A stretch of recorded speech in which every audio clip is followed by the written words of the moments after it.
In today's video, I'm going to teach you how to change language in Microsoft Outlook. Whether you're using Outlook on the web or the classic desktop app, I'll show you exactly where to make the change so your menus, buttons, and dates appear in the language you prefer. Let's start with Outlook on the web, also called the new Outlook. First, sign into your account in your browser.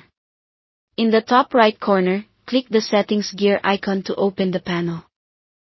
From there, open the General section, then choose Language and Time. You'll see a drop-down list of available languages. Pick the language you want to use, then confirm by selecting Save. That's it. The interface will switch to the language you selected, and your date, time, and regional formats will follow suit.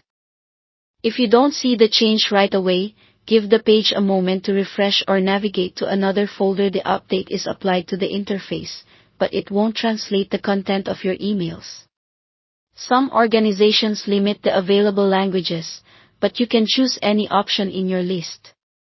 The change is tied to your account, so it follows you across browsers.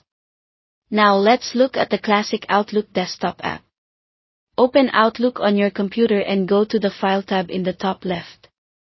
Choose Options to open the Outlook Options window, then select Language.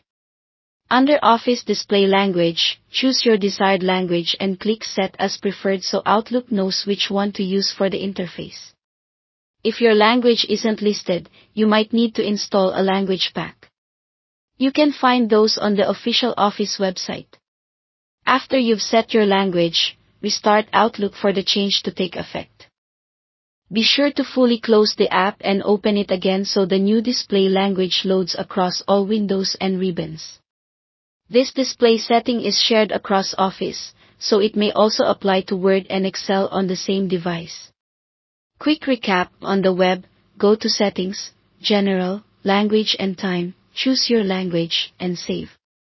On the desktop, go to File, Options, Language, set your Office display language as preferred, install a language pack if needed, and restart Outlook. These changes control the interface and formatting, helping Outlook feel familiar in the language you use daily. That's all you need to do to change language in Microsoft Outlook. If you found this helpful, consider sharing it with someone who might need it, and check out more tutorials for tips that make everyday tools easier. Thanks for watching.